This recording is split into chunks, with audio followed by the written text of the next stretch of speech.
sobrang dami nating tickets. Ano na progress sa mga nangyari? Yung mga naka-assign sa akin, na-touch ko na siya lahat. And then yung isa na maraming line items, makukomplete ko na siya ngayon kasi nagawa ko na siya nung Wednesday and Thursday.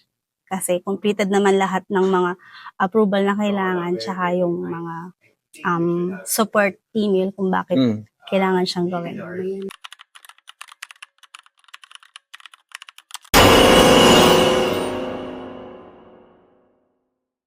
Okay, so meron tayong project ngayon. So, mag-isip tayo kung paano natin may implement yung mass processing sa materials. So, dito, kung makikita ninyo, ito yung MM17 transaction, diba, at the back end. So, para niisip ko, ilagay natin siya sa MDG UI para maging accessible siya sa business. So, Aba, ikaw yung a-assign ko dito as developer together with Tristan. Okay lang ba sa'yo? Bakit ako? Dapat pa ako eh. Girl, Yes po. okay na. Yung MDGM mass processing for testing. I need your help. Okay, kompleto na rin yung file. Yeah, Pwede okay na na. i-test. Yeah, pwede Sige. na i-test. Okay, sige, test ko and then update kita kung may issue. Thank you. Okay.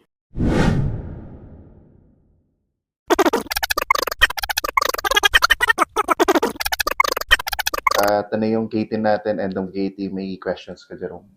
Wala naman kaming question. Katie approved. Okay. Yung.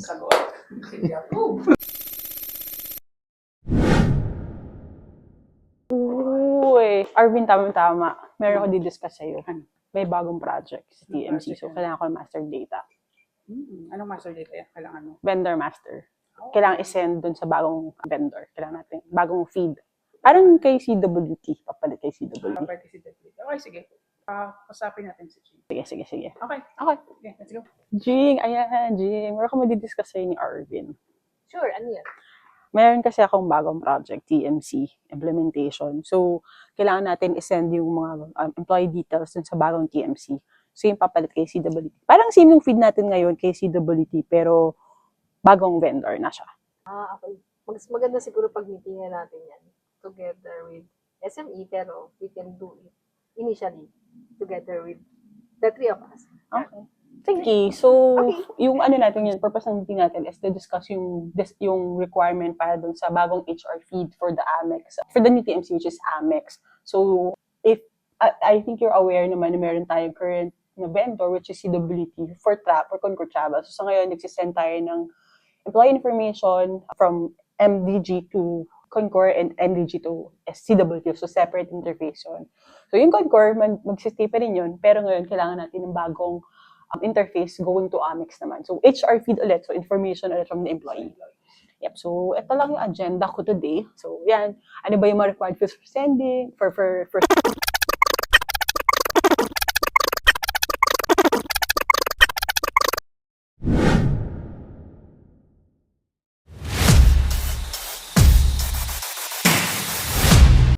Hello po. I'm looking for Clarice po. Sige po, muna po kayo doon. Okay.